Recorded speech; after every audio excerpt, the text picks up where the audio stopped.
Olá pessoal, sejam bem-vindos. Esse é o seu canal Evangelho em Movimento. Se você não é inscrito neste canal, já se inscreva, deixa o seu like, deixa o seu comentário, partilhe quantas vezes você puder. Este é o programa O Tempo do Homem de Deus. O Tempo do Homem de Deus estreia agora neste que é o seu canal. Você não é inscrito? Se inscreva agora. E antes de nós irmos ao encontro do nosso convidado, do pastor, que vem para nos contar a sua história, o seu ministério e responder algumas perguntas sobre a fé, sobre o cristianismo, antes de nós convidarmos aqui, vamos a um breve vídeo. Rola a vinheta.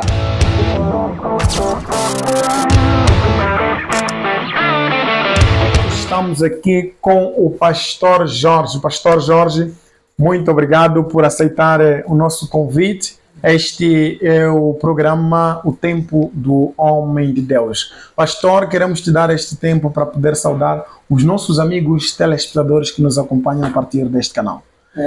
Primeiro, deixa-me agradecer, dizer que muito obrigado por esta oportunidade que aqui estou a ser seguido. Primeiro quero saudar a todos que estão lá nos assistir lá de casa, dizer que Deus vos abençoe e agradecer também a Deus pela oportunidade que me cedeu.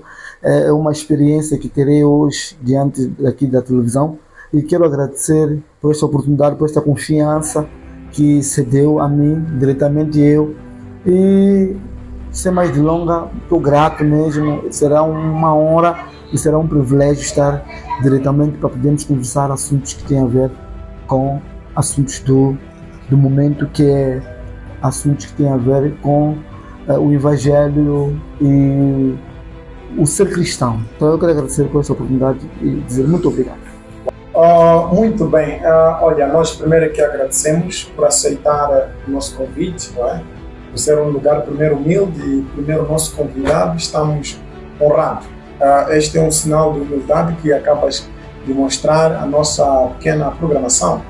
É? E íamos começar, Homem de Deus, lhe fazendo uma questão, mas antes gostávamos de saber um pouco de si. Fala-nos um pouco do pastor Jorge Miguel. Quem é pastor Jorge Miguel? Mais uma vez agradecer. Falar de mim é falar falar de um cristão, é falar de alguém com os mesmos ideais que outros servos de Deus, que é defender aquilo que é o Evangelho. Okay. Para salientar ou acrescentar que falar de mim é falar de alguém que tem como princípio servir, como princípio entregar-se a tempo inteiro para que o nome de Deus seja glorificado. E como assim ser glorificado? O nome de Deus ser glorificado através daquilo que são os princípios que nós estabelecemos dentro daquilo que são os requisitos para uma boa adoração. Amém. E eu sou mais um adorador, sou mais um cristão, sou mais um dos servos de Deus que representa Deus na terra, independentemente da posição, do chamado ou de quem eu seja. E quero acreditar que também sou uma fonte de inspiração para certas pessoas. Calhar tem algum astronauta que está nos assistir em direto, que está a ver aqui o programa e que está ali, pastor Jorge, e se calhar ele se inspira. Então eu quero dizer que sou uma fonte de inspiração para pessoas que admiram, pessoas que gostariam se calhar de se tornar também pessoas íntegras para servir a este Deus. Uau, que grande bênção. Pastor Jorge, ainda neste âmbito de nos falarmos um pouco de si, gostávamos de saber, eu acredito também que os nossos amigos, caros telespectadores, gostavam de saber a quanto do seu chamado ministerial, não é? Primeiro, há quanto tempo é cristão e há quanto do seu chamado ministerial como pastor? Vou começar por responder o mais fácil. Sim. Que é há quanto tempo, assim como estava a falar aqui o servo de Deus, a entrevistar e a perguntar há quanto tempo estou nesta caminhada da fé. Eu não entendi assim. Eu já estou praticamente, para não falhar, desde 2018, onde que recebi a Jesus como meu Senhor e Salvador. E de lá para cá tivemos desafios, tivemos cenários ou momentos que não foram aprazíveis, não foram agradáveis a mim, mas o importante é que eu aceitei o chamado e aceitei os princípios que o chamado estabelece. Porque quando nós fomos chamados para uma certa missão, seja pastor, evangelista, seja profeta, apóstolo, seja que for na parte ministerial, primeiro nós aceitamos o chamado e temos em mente que o chamado não é mar de rosas. Ele tem suas dificuldades, tem seus desafios, mas mesmo assim nos posicionamos e acreditamos que se alguém nos chamou, então ele está apto para poder nos criarmos com princípios que possam nos alegrar e nos animar para nos fazer, com o conteúdo de nos fazer permanecer no chamado que nós somos já. Então, o meu chamado está praticamente desde 2018, já vão aí mais de 5 anos nesta caminhada da fé. Desafios não faltaram, mas é um pouco da minimização daquilo que é o historial do meu chamado como pastor e como servo de Deus. Bom, maravilha. Deixa eu perceber uma coisa. O pastor converte em 2018. É isso. E há quanto tempo começa a exercer essa função de pastor? 2020 foi a primeira oportunidade em que eu fui consagrado a pastor no ministério onde eu estava anteriormente, onde que o ministério acabou fechando cá na cidade de Chimoio, aqui na província de Manica, mas fui consagrado lá como um dos pastores, porque já existiam outros pastores que estávamos todos na fila de sermos consagrados. Já exercíamos o trabalho de pastor sem consagração, sem o azeite passar por nós, mas quando chegou o tempo certo, Deus confirmou ao nosso mentor, ao nosso líder na altura, e ele acabou nos consagrando como pastor. Eu recebi esta vocação de pastor e de lá para cá eu intitulei-me pastor e protejo e agarro esta graça pastoral. E eu não sei se estou a responder certo com relação à pergunta, mas foi um pouco assim como foi o meu chamado como pastor até o dia de hoje. Uau, que grande bênção. Pastor, se aceita um copo do nosso café aí? Muito obrigado. Quando vamos desenvolvendo a conversa. E você aí em casa sabe o que tem que fazer. Deixa aqui o seu comentário, deixa algumas perguntas daquilo que você acha que tem te inquietado. E hoje sim vai ser algo maravilhoso, inédito. Estamos conversando com o pastor Jorge Miguel, este que diz se tornar pastor há mais ou menos 5 anos atrás. Então, nós queremos ainda se direcionar a ele para fazer algumas perguntas. Na verdade, o nosso programa é de interação, o nosso programa é de conversa. Não se esqueça de partilhar com mais pessoas, não se esqueça de deixar o seu like, ok? Então faça isso, partilhe quantas vezes você puder, convida aquele pessoal lá, seus amigos lá na banda precisam assistir isto, precisam ouvir isto, porque nós acreditamos que o homem de Deus tem muito para poder nos ensinar neste que é o seu programa, O Tempo do Homem de Deus. Homem de Deus voltando para si. Na verdade, o nosso programa não é muito sobre debater, é sobre algumas questões que nós trazemos, que nós escolhemos dos nossos caros amigos e telespectadores, que se calhar agora mesmo já estão escrevendo algumas questões aqui nos comentários, e nós filtramos aquilo que são os comentários e as perguntas dos nossos telespectadores e levamos isso para os homens de Deus. É verdade que por causa de algumas condições da nossa programação, do nosso estúdio, nós não estamos a fazer esses programas ao vivo, estamos a fazer gravado. Você que poderia estar a pensar que nós estamos a fazer em direito, infelizmente não, por causa de algumas condições que precisam ser criadas, e nós estamos fazendo, gravamos esse vídeo e depois passamos. Então, como é que o seu comentário vai valer? Como é que a sua pergunta vai ser respondida? Você deixa o seu comentário, deixa a pergunta que você tem que te inquieta e o próximo convidado irá responder a sua pergunta. Esteja certo disso e não duvide, porque a sua pergunta será esclarecida aqui. Por esta razão que este é o tempo do homem de Deus. Homem de Deus, voltando para si, gostava aqui de saber da sua parte o que é evangelho na sua visão e na visão da Bíblia. Evangelho, segundo, não pode centralizar-se na minha própria visão. Exato. Primeiro, o Evangelho deve ser centralizado naquilo que a Bíblia diz. Amém. Porque nós ouvimos, falamos e vivemos o que nós descobrimos dentro da Bíblia. Yes. A Bíblia é um instrumento em que Deus ele permite com que exista no centro da humanidade como um testemunho daquilo que vem a ser a originalidade do cristão, ou do cristianismo, ou do evangelho. Então, eu devo responder baseado nos princípios bíblicos, Tá bom. porque é a Bíblia que me traz, me reflete esta resposta. Não pode ser dentro da minha visão, porque se for dentro da minha visão, estaria a sair fora daquilo que são os princípios. Quando digo na tua visão, falo necessariamente naquilo que acreditas. Exato. No que acreditas. Por quê? Podemos sim, naturalmente, ler a Escritura Sagrada, mas nós termos uma percepção, se calhar, que não é generalizada. Se calhar é uma percepção tua, não é?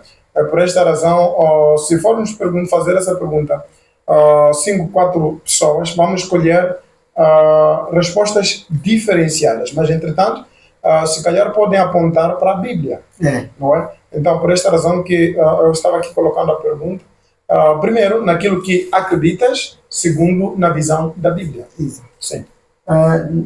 Na minha visão, o Evangelho, o que vem a ser o Evangelho? Na minha visão, eu vou trazer uma mistura da minha visão com a Bíblia, depois vou me basear também na mesma Bíblia. O Evangelho é vida. O Evangelho é vida. Por quê? Porque foi por intermédio de uma certa vida que nós passamos a ser participantes do Evangelho. E passa o Evangelho a ser vida por causa do causador da existência do Evangelho. Estamos a falar do Senhor Jesus. Amém. O Evangelho começa a entrar em ação depois da morte de Jesus. O que é o Evangelho? O Evangelho é a ressurreição. O Evangelho é a passagem da morte para a vida. Por isso que a Bíblia nos leva a ilustrar um cenário em que Jesus é colocado no túmulo, onde ele fica lá alguns dias. A Bíblia diz que ele ressuscita. E na ressurreição de Jesus aparecem lá as mulheres. E elas ficaram admiradas, espantadas por causa do que está ali acontecido. E por aquele cenário, elas ficaram admiradas, assustadas e interrogadas. Foi a partir dali que o próprio Senhor Jesus aparece a elas, depois da ressurreição, e faz cumprir a elas o que sempre houve como promessa. Que ele viria a morrer, ele ressuscitaria. Então, a ressurreição traz o significado do Evangelho. É onde dizemos que o Evangelho é vida. E quando as mulheres aparecem para ele, ele diz: não me detenham, porque ainda não chegou o meu tempo. Eu tenho que ir para o meu Pai. Então ele diz: procura os meus irmãos e dê a eles a informação que aquele que vos procuravas ressuscitou. O Evangelho passa ali. Então o Evangelho é o quê? O Evangelho não é morte. O Evangelho é vida. O Evangelho é ressurreição. Passa a ser Evangelho quando sai da morte para a vida. O Evangelho é vida. Uau, maravilha. Maravilha. E, uau, que grande bênção. E você daí? Deixa o seu comentário, partilha, não se cansa, deixa o seu like. Isso aqui está muito doce, Pastor, a outra pergunta seria: qual é a mensagem central do Evangelho. A mensagem central do Evangelho. Dizeste aqui que o Evangelho é vida. O Evangelho é demonstrado a partir da ressurreição do Senhor Jesus. Então nós queríamos aqui, eu acredito também que um dos meus queridos ali quer saber qual é a mensagem central do Evangelho.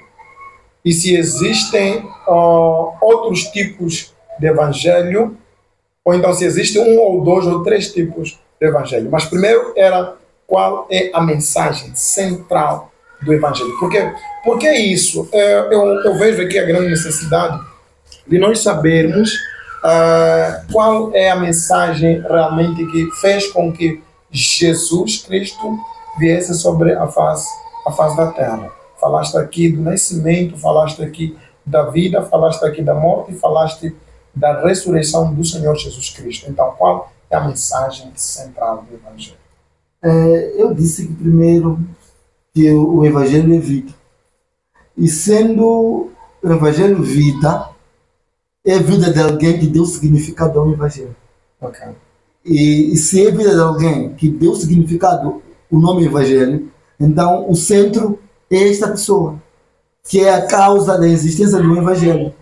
Porque se não existisse vida, ou não existisse o causador que tornou o Evangelho vida, então não haveria centro. Logo, o centro do Evangelho é Cristo. Okay. Jesus é o centro do Evangelho. Nós sabemos, ou bem, podemos saber, ou os irmãos lá, os servos, que o Evangelho, muitos dizem que, muitos defendem, estão livres para defender o que quiserem, porque ninguém está de fato tão certo na capacidade de ilustrar uma resposta exata que contraria a visão dos outros. Mas eu quero responder aqui que o centro do Evangelho é Cristo. Sendo Cristo o centro do Evangelho, isto leva-me a dizer que existem pessoas, ou existem um tipo de doutrinamento que pode dizer que o centro do Evangelho é a salvação. Mas eu quero dizer que o centro do Evangelho não é a salvação. Por quê? Porque a salvação passa a existir através de certos requisitos. Okay. Ninguém é salvo sem primeiro carregar amor, carregar obediência. Logo, o Evangelho não é consequência. A salvação não é consequência do Evangelho. A salvação é consequência da obediência aos requisitos que o Evangelho traz. Cristo é o Evangelho, é o centro do Evangelho. A mensagem central do Evangelho, é Cristo. De forma resumida, é Cristo. É Cristo, Cristo. Uau, que grande bênção. Pastor, chegou a mexer um assunto que talvez não estava no nosso alinhamento, que tem que ver com a salvação. Imagina que um dos nossos telespectadores, ele precisa ser salvo. Quais são os caminhos a seguir? O que nosso caro telespectador precisa fazer para ser salvo? E por que ser salvo? Vou responder assim. Para ser salvo, todos nós precisamos seguir os requisitos que nos levam à salvação. A salvação é um pacote que tem seus requisitos, tem seus princípios. Se a salvação não tivesse requisitos, então todos nós estaríamos salvos. Okay. Todos nós estaríamos salvos. Mas a Bíblia o que diz? A Bíblia diz que pela graça, primeiro requisito, sois salvos. Por meio da fé, segundo requisito. Por meio da fé em Cristo Jesus. Yes. Terceiro requisito. Yes. Então, quer dizer que ninguém chega a Cristo sem achar graça. Okay. Ninguém sai da graça para a fé sem ter Cristo. O que nos motiva nós a sairmos da graça para a fé, da fé para Cristo? Este que é o verdadeiro propósito da salvação. E dentro da graça estão as obras. Dentro da fé estão as obras. Dentro de Cristo está a obediência. Por que ser salvo? Por que ser salvo? Qual é a necessidade de sermos salvos? Qual é a necessidade de sermos salvos? A necessidade de sermos salvos é de fazermos valer a pena a morte de alguém que, por causa do amor, ele veio na terra e morreu por nós. Por isso que toda pessoa que procura ser salvo está a fazer valer a pena, está a transmitir uma mensagem que valeu a pena alguém morrer por mim. Por isso que a pessoa procura ou deve ser salva. A salvação não é para todos. É para aqueles que se comprometem em fazer valer a pena a morte de alguém que tornou o Evangelho a ser Evangelho de hoje. Hoje temos um Evangelho causado por alguém. E esta pessoa precisa, ele quer, ele tem princípios dele para nós irmos a ele. Porque ele, se for entender, Cristo é a própria salvação. Mas não se chega a ele sem viver os requisitos. Tem documentos. Tem requisitos. Poderia, homem de Deus, deixar aqui alguns documentos, né? Se calhar alguém ali precisa adquirir os documentos de forma a ser salvo. Porque nós estamos não apenas falando para cristãos, também estamos a falar de pessoas, se calhar, que não fazem parte do cristianismo. É verdade. E se calhar gostavam de entrar no cristianismo ou gostavam de ser salvos. Então, o homem de Deus acaba de dizer que existem requisitos para poderem ser salvos. Poderia deixar aqui alguns requisitos? Obrigado. Primeiro requisito, arrependimento. Primeiro requisito, arrependimento. Temos um tipo de... recebemos um evangelho, nós os moçambicanos, nós os africanos, um evangelho um pouco transfigurado. Já vamos chegar aí. Onde que disse que um dos requisitos para a salvação é entrega. Não é possível para mim, não é possível você entregar-se sem primeiro arrepender-se. O arrependimento te dá acesso, antes da entrega, te dá acesso à crença. Depois da crença é que te leva à entrega. Então, um dos requisitos mais importantes é arrependimento. Porque o arrependimento é uma mensagem de renúncia. É uma mensagem que está transmitindo que eu não consigo mais sozinho. Eu já não posso. Eu preciso, esse que é falado, de autor da ressurreição, esse que tornou o Evangelho a ser Evangelho, para ser meu Senhor e meu Salvador. O arrependimento é o primeiro requisito, fora de outros. Mas este é o fundamental que deverá ser frisado mais. Antes de entrega, antes de crença, antes de batismo. Esses são também outros requisitos, mas que compõem o arrependimento. O arrependimento é a fonte principal para a salvação. Ok. Só os arrependidos terão acesso a outros requisitos que podem te levar para a salvação. Porque o arrependimento não te leva automaticamente à salvação. Existem outros requisitos. Depois do arrependimento, passas por outros processos. Para aí, homem de Deus, depois do arrependimento, passas por outro processo. Aqui é um programa sem papas na língua. Aqui não há segredos. Aqui você terá o conhecimento de toda a verdade. A Bíblia diz: conhecereis a verdade e a verdade vos libertará. E porque ainda estamos dentro do nosso tempo, o pastor tem ainda liberdade para poder desvendar este mistério dos documentos, esse mistério dos requisitos para que um homem possa ser salvo. Eu estava aqui a dizer que um dos documentos é o arrependimento. Sim. E depois do arrependimento, nós não atraímos outro requisito. Passamos por um processo. Porque o arrependimento tem uma outra vertente mais perigosa, ou mais poderosa, que muitos ainda não entenderam. Depois do arrependimento, temos que comprovar para Deus que nós se arrependemos e Deus recebeu o nosso arrependimento. Quando Deus recebeu o nosso... Porque é possível nós nos arrependermos e o nosso arrependimento não será aceito por Deus. Por quê? Porque Deus sonda as profundezas do coração. Deus sonda os motivos do arrependimento. Porque existe, dentro do arrependimento, nós temos lá o arrependimento. Dentro do arrependimento temos um arrependimento que tem um significado que eu posso não aqui ilustrar. Segundo a Bíblia diz, é um arrependimento sem remorso. Homem Deus estaria a dizer que dentro do arrependimento também existe um falso arrependimento? Existe. Ok. Existe. E como é que a gente consegue identificar este falso arrependimento? Quando a pessoa diz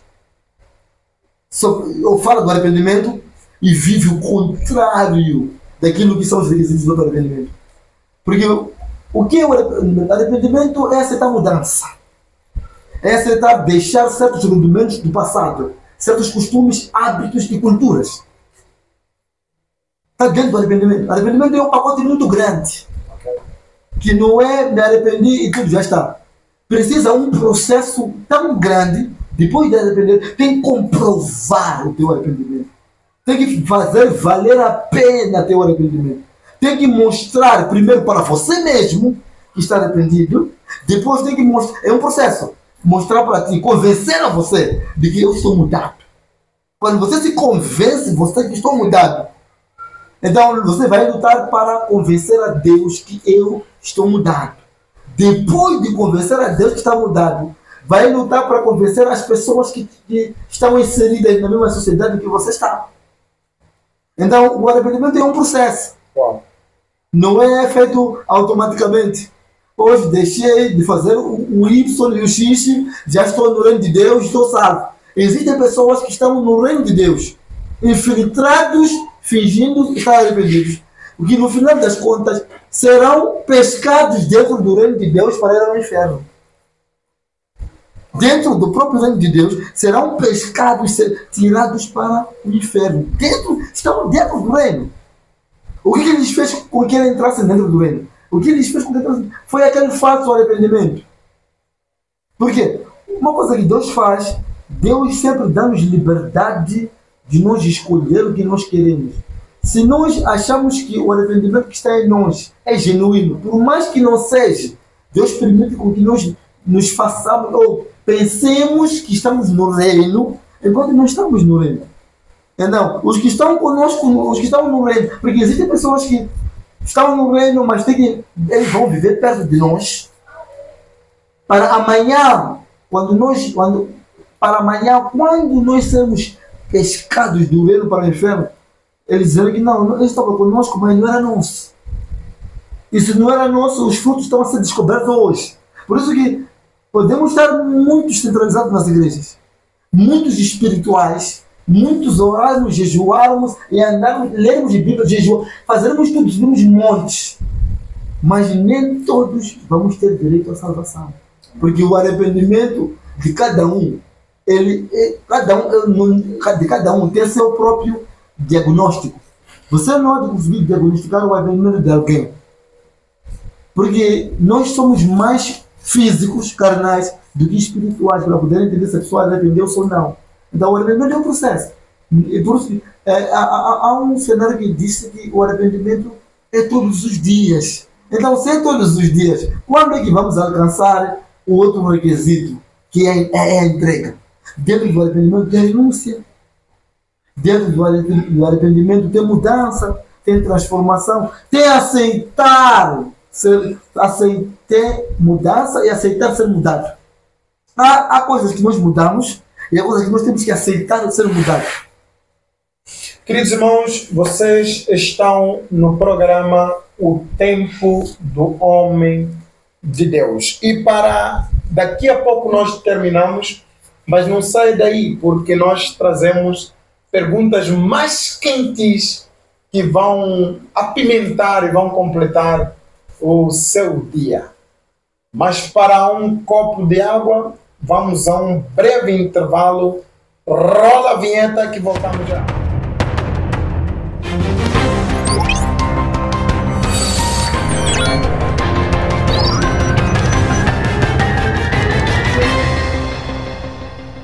Estamos de volta à segunda e última parte do nosso Tempo do Homem de Deus aqui no seu canal Evangelho em Movimento. Você acaba de entrar agora, já deixa o seu comentário, subscreva-se neste canal, ativa o sininho de notificações para que o YouTube possa te recomendar assim que nós lançamos o próximo vídeo. Então vamos a isso, meus queridos irmãos. Homem de Deus, antes de nós irmos ao intervalo, o homem de Deus estava a explanar sobre alguns requisitos da salvação. Mas antes de fazermos essa pergunta dos requisitos de salvação, o homem de Deus falava sobre como é que nós, em Moçambique, na África, recebemos o Evangelho. Através desta declaração, notei que tinha alguma coisa a comentar sobre isto. Por esta razão, que eu tenho aqui uma pergunta. O pastor sente que aquilo que é o Evangelho central está sendo anunciado na nossa geração do jeito genuíno ou verdadeiro? Olhando para a história do cristianismo, olhando para aquilo que é a mensagem que Jesus Cristo, nosso Senhor, trouxe na face da terra, olhando para aquilo que os apóstolos, os profetas anunciaram, os evangelistas, os pastores que passaram por esta terra anunciaram. Indo para a nossa geração, estamos no século XXI e concretamente no ano 2025. O pastor sente que o evangelho genuíno está sendo pregado do jeito certo, está sendo anunciado do jeito genuíno? Eu vou trazer aqui uma complementação exata como resposta. Sim. Vão vir outras pessoas, outros homens de Deus e vão... Não, deixa aqueles homens de Deus que vão vir assim, responde por si. Nós hoje estamos no tempo de Jesus, na festa de Cafarnaum, aonde que nós estamos no tempo de Jesus hoje. Hoje estamos no tempo de Jesus, na festa de Cafarnaum, aonde que a Bíblia diz que houve uma festa em casa do mestre Salas, aonde que acabou o vinho e aparecem-se para Jesus e dizem assim: mestre, acabou o vinho. Jesus responde o que respondeu, mas depois Jesus ele diz assim: procurem vasilhas, enchem com água e tapem. Por quê? O que aconteceu? Porque era o que eles queriam. Hoje estamos a trazer o evangelho que o povo quer. Nós estamos a trazer o centro do evangelho. Estamos a trazer o evangelho que o povo quer. O evangelho de hoje. O evangelho moçambicano. O evangelho africano. A maior índice, ou o que mais se faz dentro do evangelho, é o que o povo quer. Não é o que é o centro do evangelho. Hoje estamos a ser Jesus a responder à vontade dos que estavam na festa. Ok. Onde querem vinho. E o cristão não está proibido de se ambientar com assuntos de embriaguez. Mas Jesus está dizendo assim: façam assim, porque eu quero responder o que vocês querem. Então, o evangelho de Moçambique, o evangelho africano hoje está a responder ao desejo do povo. Por isso que nós estamos a trazer o evangelho, não sou eu, não sou nós, mas muitos estão a trazer o evangelho de dar ao povo o que o povo quer. Seria esta a vontade de Deus? Esta não é a vontade de Deus. Esta não é a vontade de Deus. O que está acontecendo? O Deus deste século, ele está tomando posse e controle daquilo que dizemos que é evangelho. Por isso que qualquer pessoa que falar o nome de Deus, independentemente das obras que ele faz, é chamado de homem de Deus. Por falar disso, como é que nós podemos diferenciar o verdadeiro pastor ou falso pastor? Caráter bíblico. Ok. Caráter bíblico. A Bíblia não tem nenhum segredo.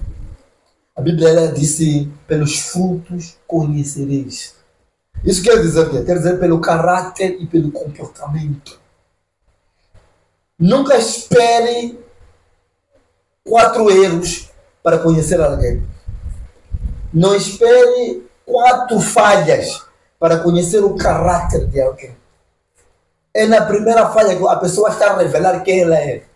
Então, tome a primeira parte e hoje a pessoa como aquilo que ele refletiu hoje.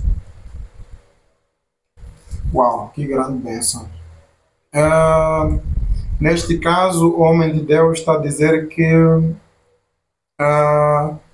o evangelho central não está sendo anunciado como devia ser. Não está sendo anunciado. Não está sendo anunciado. Não está sendo anunciado como devia ser. Eu estaria a aumentar o que não é real. Não está a ser centralizado o evangelho. Acreditamos que no meio dos que não fazem a verdade, tem uns que fazem a verdade. Mas os que fazem a verdade estão ocultos. Estão mais cobertos. Por quê? Porque o povo agora aplaude mais para aqueles que fazem aquilo que lhes apraz, aquilo que lhes agrada. Se agora começares a... Se agora vais para a rua e falas de Jesus e não dás nada ao povo, ninguém vai acreditar em ti. Mas quando pregares o Evangelho e abris um fardo de roupa e dares ao povo, serás dito bom homem de Deus. Este que é o verdadeiro homem de Deus. O povo quer ser feito o que ele quer. Logo, se o povo quer ser feito o que eles querem, não o que Deus quer, logo respondo à sua questão. O que não é vontade de Deus é vontade do homem, logo não é evangelho. Qual é a mensagem que, na qualidade de pastor, olhando para esta abordagem do homem de Deus, que mostra que ainda que você queira trazer o evangelho genuíno, as pessoas não te recebem, porque talvez seja aquilo que Paulo teria dito para Timóteo, que nos últimos tempos apostatarão muitos da fé, dando ouvidos a doutrinas de demônios, a espíritos enganadores. E na outra parte ele disse que prega a palavra e está a tempo e fora do tempo, porque chegaria o tempo em que não iriam suportar a sã doutrina e, dando coceiras nos ouvidos, acumulariam para si doutores segundo as suas concupiscências. A sua declaração me faz entender que o povo acumula doutores, o povo acumula pastores, o povo acumula apóstolos, o povo acumula evangelistas segundo as suas concupiscências, segundo aquilo que é o desejo dele. Qual é a mensagem que o pastor queria deixar para o povo, primeiro? Segundo, qual é a mensagem que o homem de Deus queria deixar para os seus pares, homens de Deus? Primeiro para o povo, eu quero dizer, o povo deve acordar. Como povo, como crente, como cristão, como adorador, como alguém que quer andar nos caminhos dos princípios de Deus e quer receber aquilo que é a graça da salvação. A salvação é uma graça, é dado àquele que permanece firme até Jesus voltar. Então, a mensagem que eu vou trazer para o irmão, irmã, é acordar. Não se deixe adormecer pelas coisas visíveis que se vê pelos olhos, porque depois da tua morte o que você vê não vai ver mais. Depois de morrer não vê mais o que está a ver hoje. Os olhos foram feitos para ver as coisas físicas, os olhos não foram feitos para ver as coisas espirituais. Se tivéssemos olhos espirituais, nós conseguiríamos olhar nas nossas costas, ver o que tem, quem vem atrás de nós. Então eu quero que o povo acorde e comece a centralizar e concentrar a mente naquilo que é o alvo principal, que é Jesus, que é a salvação. Porque tudo aquilo que nós queremos hoje são coisas que virão sustentar simplesmente o que nós queremos hoje. Não vão sustentar o que nós vamos querer amanhã, que é a nossa própria salvação. E muitos não vamos perder a salvação por causa de não adorar a Deus. Vamos perder a salvação por causa de distrair-nos daquilo que é a vontade de Deus e dar ouvidos e lutarmos muito, usar força para viver aquilo que nós queremos. Uau, maravilha. Porque se agora o culto na igreja é um culto profético de receba casamento, 8 horas já estão lá os crentes. Mas se o culto é um culto como o meu evangelístico, onde eu quero trazer centro Cristo para a mudança de vidas, das 10 horas. Porque a expectativa do povo hoje, eu quero falar para nós como povo, a expectativa de nós como povo é nas coisas palpáveis, coisas rápidas, solução. e não nas coisas vindouras. E as coisas vindouras acabam sendo esquecidas por causa das coisas palpáveis, coisas visíveis. E são essas coisas visíveis que depois da tua morte, quando te acompanharam no cemitério, você já não vê mais. Aquilo já não te pertence mais. Tudo aquilo fica para a terra, porque são coisas da terra. Então, para os homens de Deus, servos de Deus, homens ungidos, com unção, em que nível espiritual que esteja, sejamos pessoas que não deixemos o povo dormir para esquecer daquilo que é o centro do Evangelho, que é Cristo, que é salvação, que é o reino celestial. O reino celestial é um lugar que nós não esperamos, ele nos espera. Nós não esperamos o reino de Deus. O reino de Deus é que nos espera, porque é mediante ao nosso caráter, ao nosso combate, aquilo que nós transmitimos para o povo, que o povo estará lá.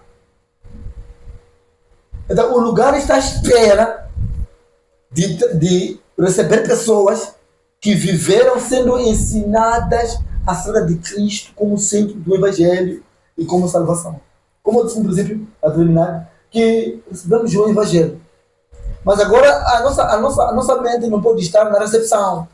Tem que estar naquilo que chamamos de examinação. Recebemos o Evangelho. Alright. Thank you. Foi bom. É uma maravilha. É uma bênção. Recebemos o Evangelho. Nós tínhamos nossas crenças, nossas culturas, nossos hábitos, nossos costumes. Acreditávamos nas coisas tradicionais. Recebemos o Evangelho. Mas temos que fazer uma análise do próprio Evangelho que nós recebemos. Porque quando formos a compreender, quem traz o Evangelho transfigurado não são os que trouxeram o Evangelho, são os que estão a trazer o Evangelho. As pessoas que estão a nos influenciar o novo Evangelho não são os que vieram. Porque se for homens de Deus, se for a entender, nós recebemos um Evangelho que Cristo é a solução, Cristo é a salvação.